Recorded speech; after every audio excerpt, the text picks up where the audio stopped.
mais informação e mais participação da nossa reportagem. Quem está aqui conosco, para que a gente possa entender um pouquinho mais a questão relativa, então, aí à saúde do presidente Lula, nós vimos agora a questão constitucional, foi explicado direitinho para a gente. Quem está aqui conosco é o Dr. Fernando Gomes, neurocirurgião, neurocientista e professor da Faculdade de Medicina da Universidade de São Paulo. Doutor Fernando, muito obrigado por atender aqui o Jornal Nova Brasil. Muito bom dia. Vamos orientar e passar informações importantes sobre o estado de saúde e o que aconteceu com o presidente Lula. Ok. Doutor, então a primeira pergunta é o seguinte: o que é exatamente esse edema cerebral? O que significa isso? Bom, o presidente Lula sofreu um traumatismo crânioencefálico em outubro e existem algumas alterações que podem surgir decorrente desse trauma no decorrer do tempo, como, por exemplo, a formação de um hematoma de característica mais crônica. Isso pode provocar compressão do tecido cerebral e, com isso, então, dificultar a entrada de sangue e garantir que os neurônios recebam oxigênio e glicose de forma adequada. Dessa maneira, não existe tratamento medicamentoso. É necessário realizar uma cirurgia e remover esse hematoma para que o cérebro possa, então, ser perfundido e receber sangue de uma forma natural. Então, o objetivo da cirurgia é duplo, né? Descomprimir o tecido cerebral e garantir que esse hematoma ele pare de crescer e venha, na verdade, a cicatrizar, permitindo que o cérebro volte a funcionar de uma forma absolutamente normal. Então, Fernando, as perguntas são sempre de leigo, logicamente. Para uma cirurgia dessa ser realizada, há necessidade de passar também a calota óssea que nós temos na cabeça? Sim, a via de acesso sempre vai encontrar o osso do crânio como um grande protetor para o santuário que é o sistema nervoso central.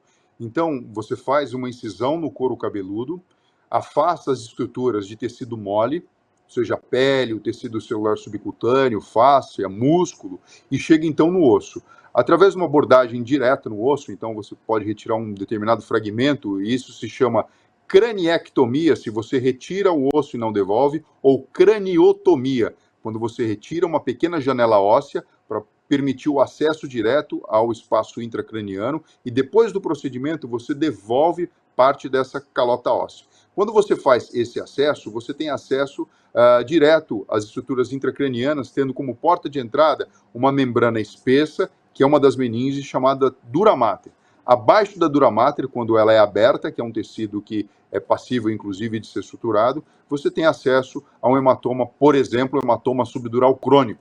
E com isso você consegue drenar essa coleção líquida, organizada, de sangue em reabsorção, que está exercendo um efeito compressivo, aumentando a pressão intracraniana e atrapalhando o funcionamento do cérebro. Doutor Fernando, esse edema, ele é sugado para fora do local onde ele se encontra ou não?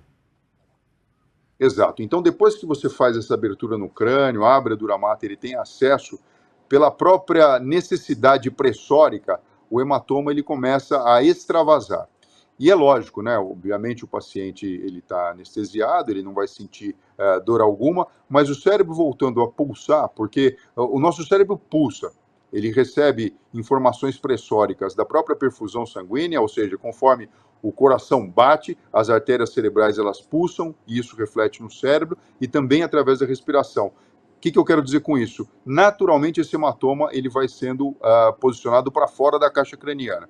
E, através do uso adequado de pinças, de instrumental cirúrgico, de pequenas cânulas, toda a integralidade desse hematoma pode ser tirado para fora. E, depois disso, é feita uma lavagem para que toda essa superfície ela não tenha mais sangue e, no decorrer do tempo depois, essa cicatrização aconteça de maneira que esse hematoma não volte a se formar. Por isso que é um procedimento delicado, é um procedimento invasivo, mas que tem uma taxa de resolução bastante grande, pelo menos a curto prazo, né? E a médio e a longo prazo é lógico que é necessário uma observação mais criteriosa, porque é descrito na literatura, muitas vezes, a reformação de hematomas que demandam mais de uma intervenção em drenagem, assim como complicações tardias que podem acontecer, como, por exemplo, a hidrocefalia de pressão normal secundária ao trauma de crânio. Doutor Fernando, um hematoma como essa pode provocar efeitos colaterais ou não? Olha, por si só, esse hematoma, se não tratado, ele pode inclusive levar à morte, né? A curto prazo ele dá sinais clínicos, então a pessoa pode sentir um desconforto, dor na cabeça, pode ter alterações neurológicas que até se assemelham ou parecem um derrame. Então, por exemplo, se o hematoma é do lado direito e exerce um efeito compressivo na área motora, a pessoa pode experimentar fraqueza do lado esquerdo e até mesmo hemiplegia. Se esse hematoma é do lado esquerdo e comprime a área da fala, a pessoa pode perder temporariamente a habilidade de falar. Se é mais posterior, pode existir alteração relacionada à própria visão. E com isso, obviamente, alterações neurológicas podem acontecer. Por isso que a sua remoção é tão importante para garantir o funcionamento do cérebro de forma adequada.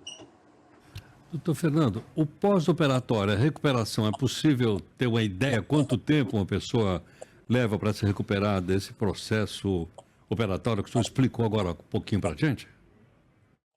Olha, via de regra, né, correndo tudo bem, o período de internação ele varia de 72 horas, de 3 dias a 5 dias. Né? É lógico que isso varia de paciente para paciente, a gente tem que entender que o indivíduo com mais de 60 anos ele tem uma fragilidade inerente à própria idade, tanto é que hoje em dia nós falamos até na neurocirurgia geriátrica, né, um termo que vem da Europa, e nós fundamos aqui a Liga de Neurocirurgia Geriátrica na USP por esse recorte em especial. Mas depois dessa alta de 3 a 5 dias, com um olhar do especialista, os pontos são retirados em cerca de 2 semanas, 10 a 15 dias, e obviamente exames de imagem, como por exemplo tomografia e ressonância, vão ser feitos para verificar a adequada absorção completa do hematoma e resolução do quadro.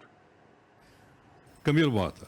Doutor, e com relação à idade, também afeta aí nas condições e também na própria recuperação do paciente?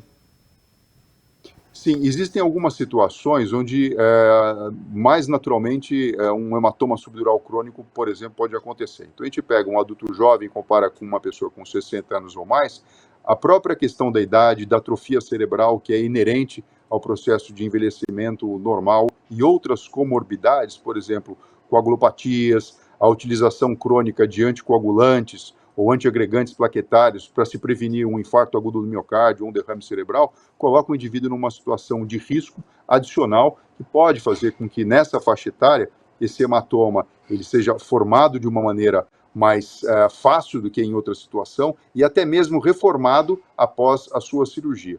Por isso que quando falamos aí de uma idade mais avançada, esse termo da neurocirurgia geriátrica tem todo sentido, porque é um paciente que tem uma fragilidade adicional quando comparado, por exemplo, com um adulto jovem.